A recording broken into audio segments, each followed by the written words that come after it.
go without hurting yourself in a basic jump like this. In Minecraft, a fall of 4 blocks or higher will make you take damage. A fall of 23.5 blocks is fatal. In reality, the farthest you can safely fall onto a hard surface is around 10 to 12 feet. Higher than that, and you're likely to walk away with minor injuries. When The Undertaker threw Mick Foley off the top of a cell at King of the Ring 98, Foley plummeted at least 16 feet, dislocating his shoulder in the process. A fall of 20 feet or higher will most likely result in serious injuries, and beyond 100 feet, a fall is considered unsurvivable. There's a common misconception that landing in water will break your fall, but due to surface tension, the only thing you'll be breaking is most of your bones. Landing in water from 100 feet is equivalent to landing on concrete.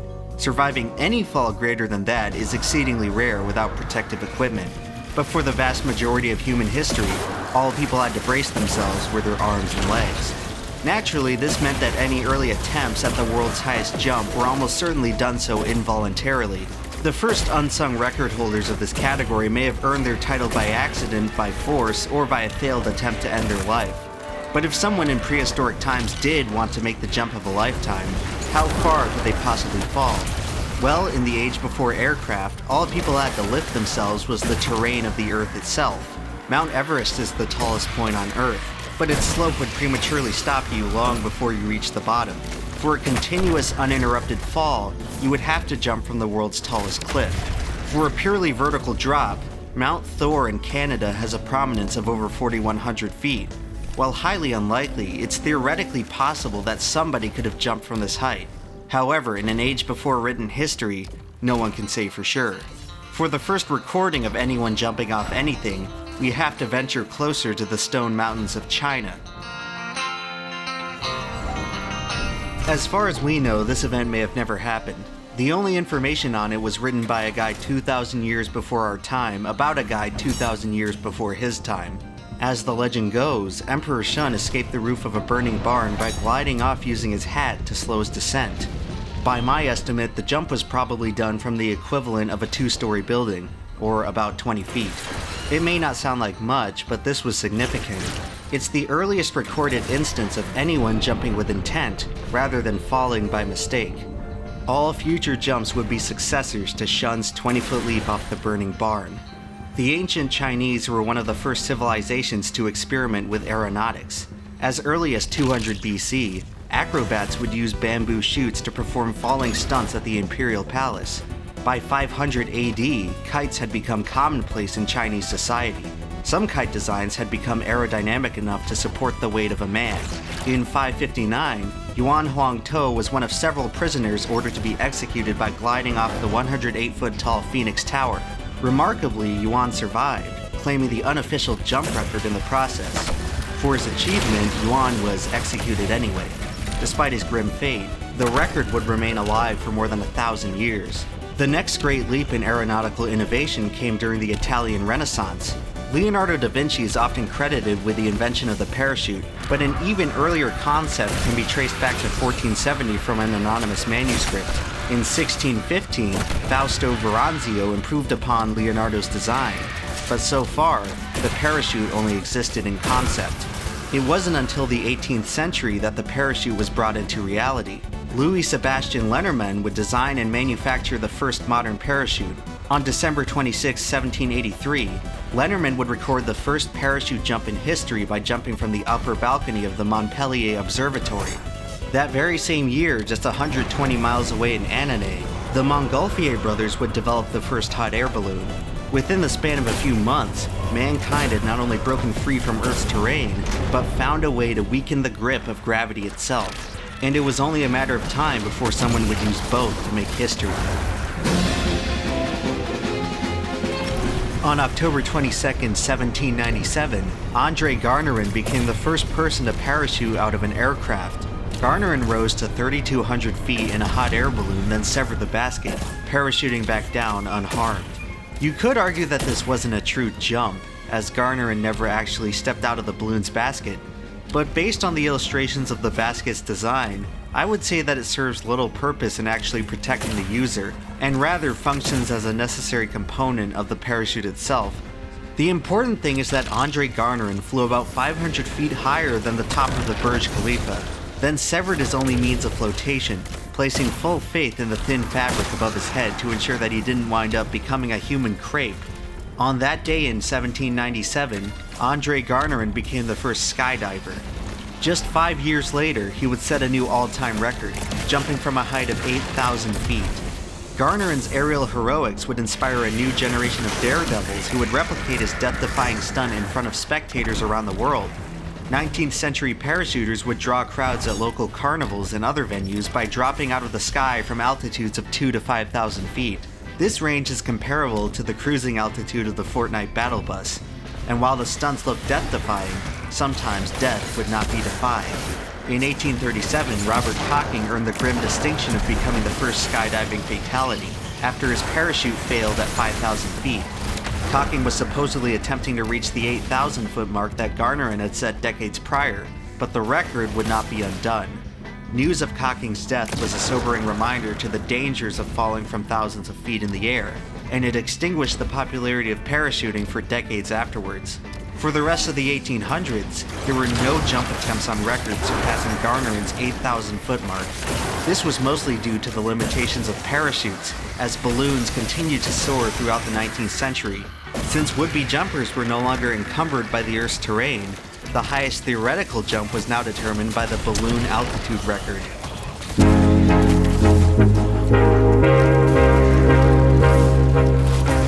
Even at this time, unmanned balloons could easily rise to tens of thousands of feet, but manned flights now had to deal with the limits of human physiology. Above 15,000 feet, most people will begin to suffer the effects of oxygen deprivation. Most modern-day skydiving excursions will not fly above this altitude for that very reason. Above 26,000 feet is the death zone, the limit beyond which the human body can no longer survive without supplemental oxygen. In 1862, James Glacier and Henry Coxwell became the first people to surpass the death zone. At around 29,000 feet, the pair lost consciousness, with Coxwell barely managing to pull the balloon's valve cord before blacking out. The pair survived when the balloon rapidly descended back to a safe height, but not before setting a new altitude record estimated between 29,000 and 37,000 feet. By 1887, oxygen tanks became commercially available, allowing ballooners to safely enter the death zone. In 1901, Arthur Burson and Reinhard Suring set an official record of 35,000 feet in a hydrogen balloon, this time remaining conscious to record it. In 1927, Hawthorne Gray became the first person to pass the 40,000-foot mark, but perished after running out of oxygen.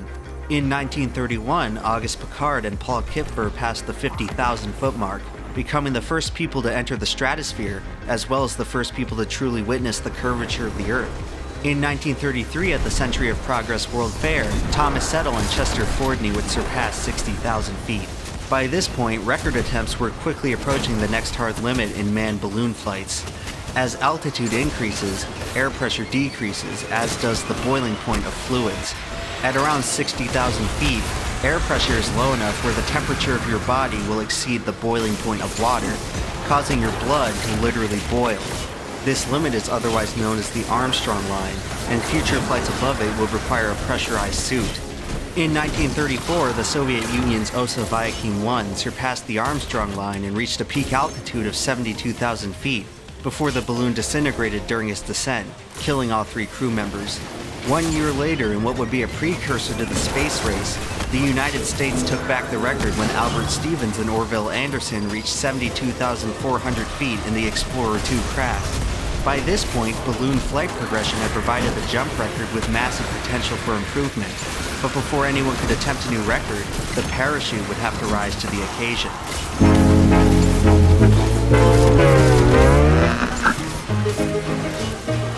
The turn of the 20th century saw 2 tremendous strides in aeronautics, with the invention of the airplane and the airship. The unprecedented boom in air travel renewed interest in the parachute. In 1907, aerial stuntman Charles Broadwick would provide the first major parachute innovation with a static line, which allowed the chute to automatically deploy when jumping out of an aircraft. In 1914, Broadwick's adopted daughter Tiny became the first person to manually deploy a chute while in free fall, eventually leading to the invention of the ripcord. And starting in 1919, Leslie Irvin began manufacturing and distributing the Type A parachute for use as life preservers on airplanes. The Irvin chute would revitalize the pastime of stunt jumping. Just as the balloon jumpers would perform death-defying jumps a century earlier, a new generation of aerial acrobats would wow spectators by jumping from the cockpits of their airplanes. This new wave of daredevils became known as the Barnstormers, the most famous of which was a man by the name of Charles Lindbergh.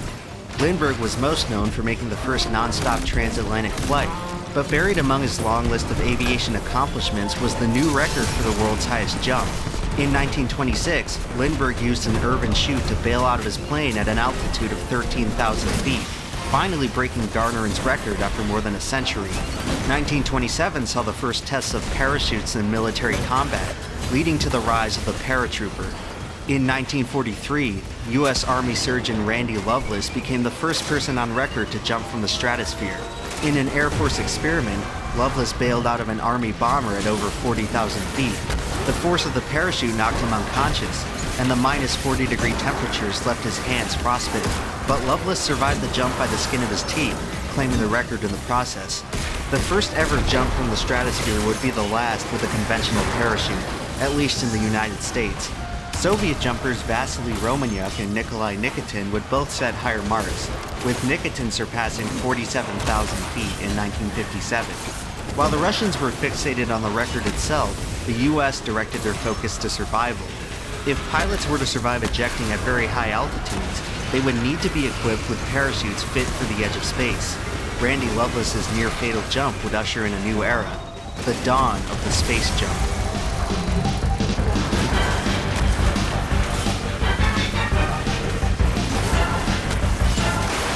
I'm going to jump! No! Do a flip! Patience of YouTube, it is I, Dr. Spiral, standing here atop this 3-story structure. Now, in my medical opinion, I would say that it's unsafe to fall from this height. I mean, a fall from this height can make your hair fall out. Skydivers can fall faster than 120 miles per hour. In those conditions, your hair won't last long.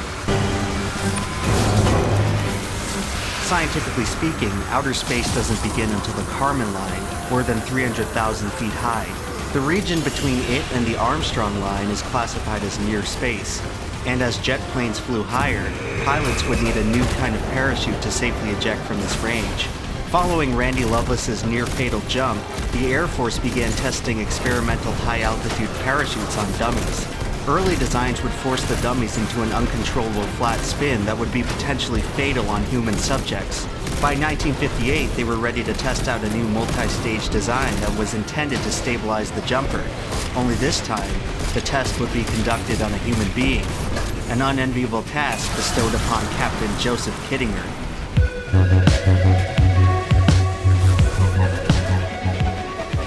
Kittinger had already proven himself as the Air Force's new favorite guinea pig with his role in Project Manhide, a 1957 research assignment that saw Kittinger soar 96,000 feet in a balloon, setting a new altitude record in the process.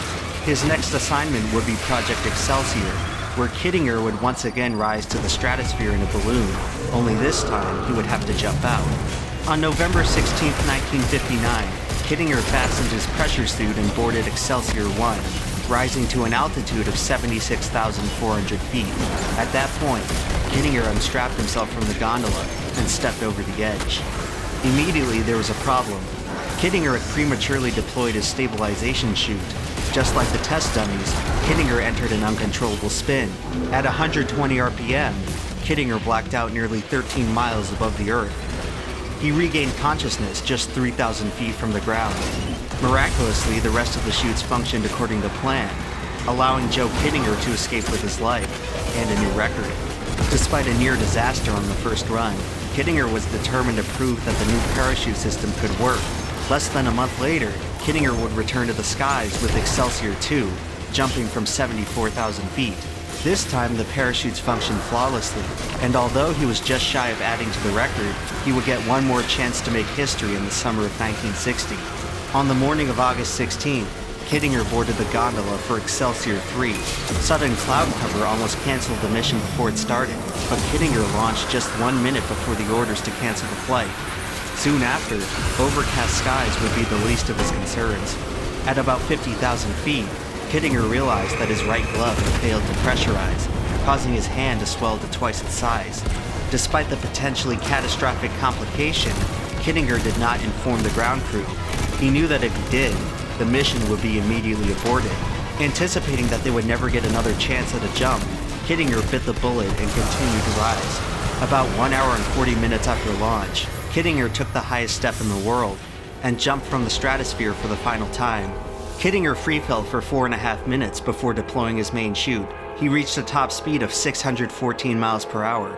13 minutes and 45 seconds after stepping out of the gondola, Joe Kittinger touched down in the New Mexico desert. The ground crew was ecstatic. Not only was Excelsior 3 a resounding success, but Kittinger had just landed from the highest jump in history. So just how high did Joe go?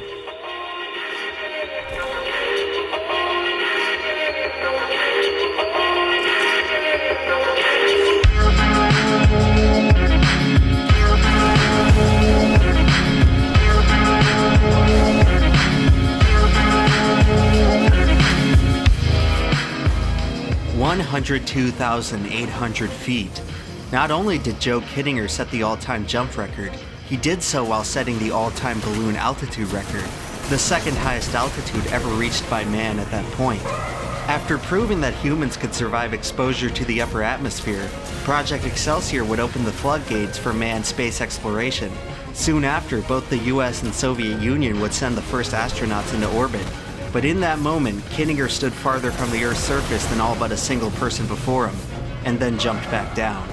Years later, while serving in Vietnam, Kittinger would be captured as a prisoner of war after his plane was shot down. One has to wonder which moment was more terrifying. Remarkably, despite accomplishing one of the most impressive feats in the history of aviation, Kittinger never actually cared about the record. He took far more satisfaction in completing the mission and validating the effectiveness of the high-altitude parachute. Ironically, the record would go on to define his legacy. Before Joe Kittinger, the jump record only existed as a formality, a sloppy and poorly documented patchwork of events consisting mostly of people who stumbled into the record completely unintentionally. In many ways, Kittinger was no different, but after Excelsior, the record would never be the same. It was the first time that the world's highest jump was documented, broadcasted, and celebrated in the media. Kittinger had effectively made the record tangible, and before long, a new wave of contenders were lining up to break it. Naturally, the first people to challenge for the American record were the Russians. In 1962, Fyodor Dolgov and Yevgeny Andreev were tasked with the Soviet Union's first attempt at a space jump.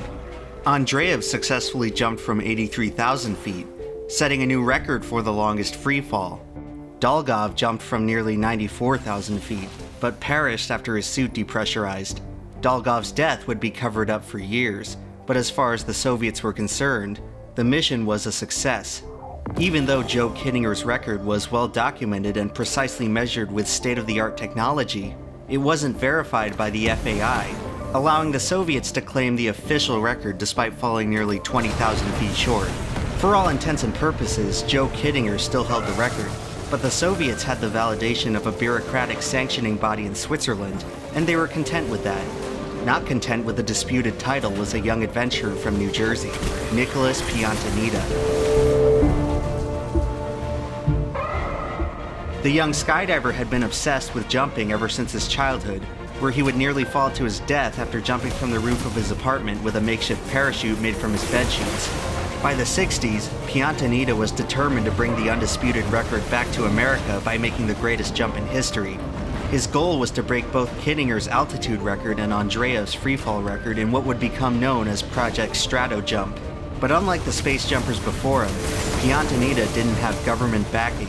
He had to essentially create his own ragtag aeronautical research program from scratch, using sponsors, volunteers, and borrowed facilities. While preparing for the jump, Piantanida sought out consultation from Joe Kittinger himself. Kittinger, never a fan of chasing records, refused. He had nearly lost his life performing the feat just a few years prior, and he didn't appreciate Piantanida's cavalier attitude towards the daunting challenge. However, despite his bare-bones resources, Piantanita and the Strato team managed to assemble a working balloon, gondola, and pressure suit. By the autumn of 1965, Nick Piantanita was ready to take to the skies. On October 22nd, Strato Jump 1 lifted off from a field outside of St. Paul, Minnesota. Unfortunately, high wind shear would destroy the balloon at just 16,000 feet, forcing an emergency landing and a second attempt. He would try again on February 2nd, 1966. This time, the balloon had no problem reaching the stratosphere, where it continued rising. Soon, it had soared past Andreev's mark of 80,000, then past Kittinger's mark of 102,000. Piantanita's balloon topped out at an unprecedented height of 123,500 feet. His unyielding hubris was about to pay off. The record was tantalizingly close. All Nick Piantanita had to do was step out of the gondola and into the record books. But there was a problem. The oxygen line tethering Piantanita to the gondola wouldn't detach, and he had no way of severing the connection. After several agonizing minutes at the edge of glory, the ground crew decided to abort the mission. In a turbulent and dangerous descent, a battered Piantanita returned to Earth with the gondola. After the heartbreaking failure, Piantanita would not be deterred. On May 1st, 1966, he stepped back into the gondola with the goal of once again reaching the 120,000 foot mark. This time, he would pay the ultimate price.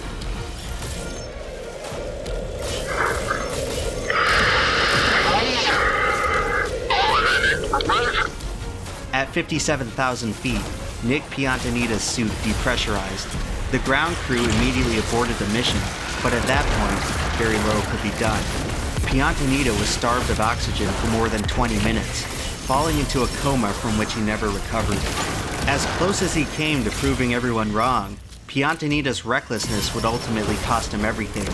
He met a cruelly fitting fate, spending his final moments in the sky, the place he always seemed to belong. The Strato Jump catastrophe would mark the end of record attempts for a while. Neither of the two world superpowers were interested in balloon jump escapades anymore. They had moved on to new frontiers. Future record holders would have to independently direct their own operations. After progressing through millennia of physical barriers to the sky, the newest limitations to the jump record were now cost and ambition. The 60s had quickly become the age of the astronaut, and the boom in space exploration had taken much of the luster off the once vaunted space jump. It seemed that the only notable jumps of this era happened by complete chance. In 1966, American pilot Bill Weaver would survive a 78,000-foot fall after ejecting from a jet at Mach 3. His life would be spared thanks to the same parachute design that Joe Kittinger had tested just 6 years prior. In 1971, D.B. Cooper became the first and only person to successfully commit airplane piracy, parachuting an estimated 10,000 feet with $200,000 in ransom money. In 1973, Serbian flight attendant Venca Vulovic survived the highest fall on record without a parachute after the plane she was servicing exploded at 33,000 feet. And in 1982, Larry Walters survived an ascent to 16,000 feet after tying dozens of weather balloons to a lawn chair. The next attempt at the world's highest jump wouldn't happen until the 90s, with decorated British paratrooper Nish Bruce. Starting in the early 90s, Bruce began training for the eventual Skydive from Space project, where he would make a planned jump from 130,000 feet. The project was partially funded by NASA, who wanted to test the effects of radiation at high altitudes.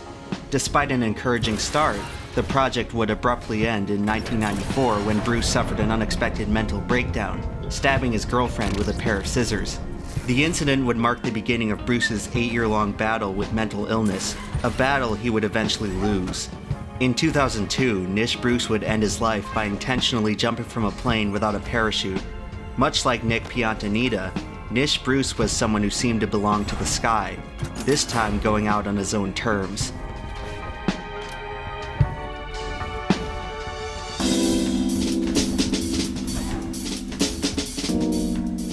After 4 decades of magnificent failure since Project Excelsior, the new millennium would bring a new wave of contenders trying to beat the record. Starting in 2000, Cheryl Stearns would announce her plans to jump from 130,000 feet with the formation of the StratoQuest project. Stearns was the most accomplished female skydiver in history and was prepared to make the ultimate jump in the spring of 2001. Unfortunately, StratoQuest could never quite materialize. After numerous delays and funding issues, the project had fallen defunct by the end of the 2000s. An Australian man, Rod Milner, announced that next March he plans to skydive from 25 miles above the Earth, reaching speeds over 1,000 miles an hour and breaking the sound barrier. In 2001, Australian skydiver Rod Milner would make waves in the media by announcing his plan to jump from 130,000 feet and break the sound barrier with his fall. The mission, titled Project Space Jump, had reportedly secured funding from the Australian Defence Force Academy, with plans to launch a year later in March 2002. Well, a year came and went, and no jump was ever attempted. Following the initial media hype, Project Space Jump was never discussed again and eventually forgotten, coming off much more like a publicity stunt than an actual attempt at the record.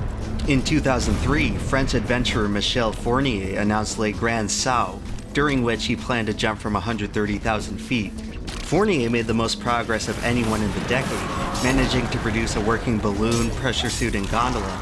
Unfortunately, all of Fournier's attempts would be aborted before they could even launch. After spending 2 decades and nearly $20 million chasing the record, Michel Fournier couldn't even get off the ground. 2010 would mark the 50-year anniversary of Joe Kittinger's record, and after half a century of failure, many began to wonder whether anyone could break it. Starting in 2010, Red Bull would sponsor the Stratos project and team up with Austrian skydiver Felix Baumgartner to finally top Kittinger's record once and for all. Preparing Felix for the jump would be none other than Joe Kittinger himself. Kittinger's blessings seemed to ward off the demons that had plagued all other attempts since he set the record. In March 2012, Baumgartner would successfully complete the project's first test jump from 71,000 feet. In July, he would complete the second test jump, this time from 96,000 feet. And finally, on October 14, 2012, Felix Baumgartner was ready to make history in a moment streamed live around the world.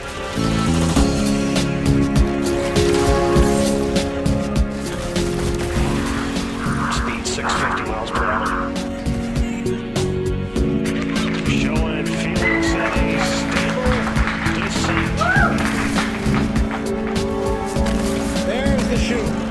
There's the chute. You can see by the inversion shot, it's just about there. And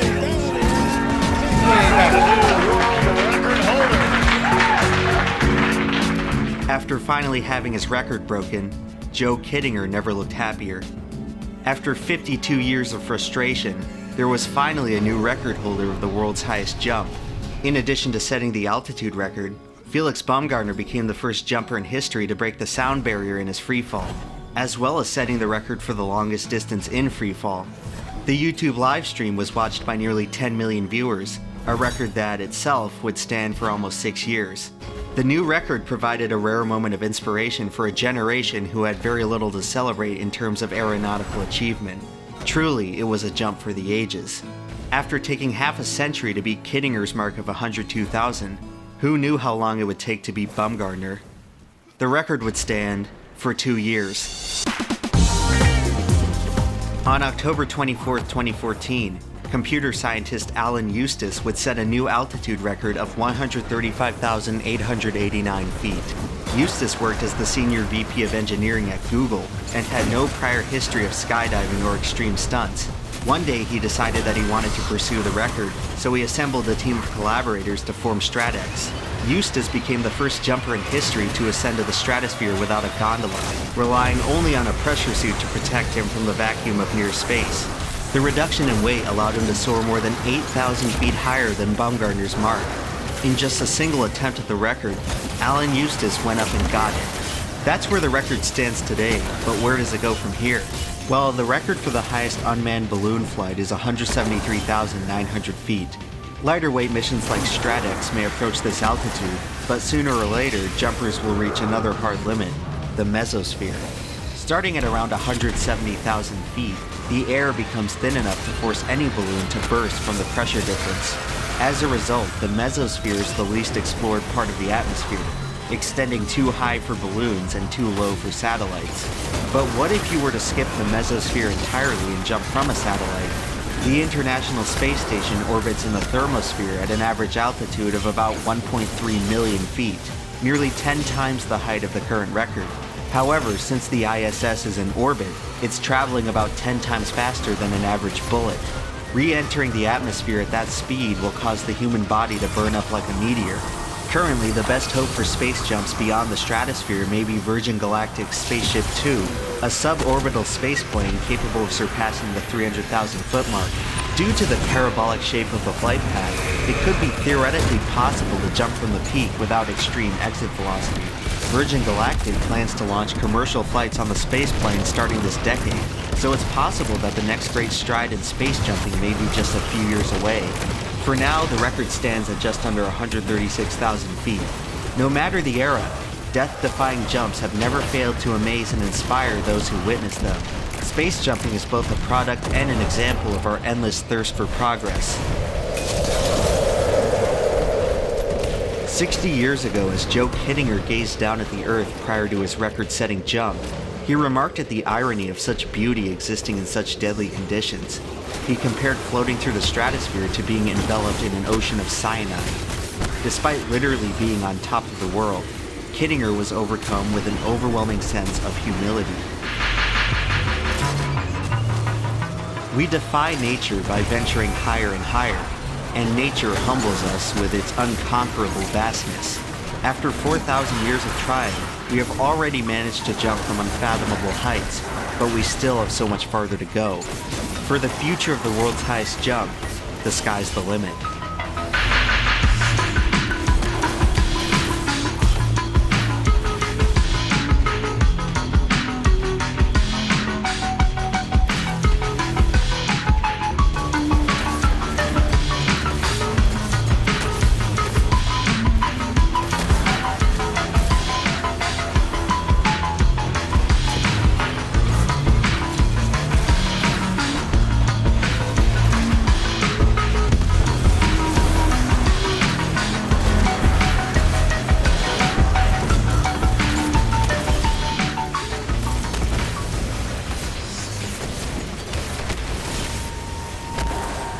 Hey, Vsauce. Michael here. This is Earth, as seen from Saturn. That is us, right there. And if you look closely, okay, see this little protuberance? That's the moon. This image was taken by the Cassini spacecraft on July 19, 2013 at 21:27 Coordinated Universal Time.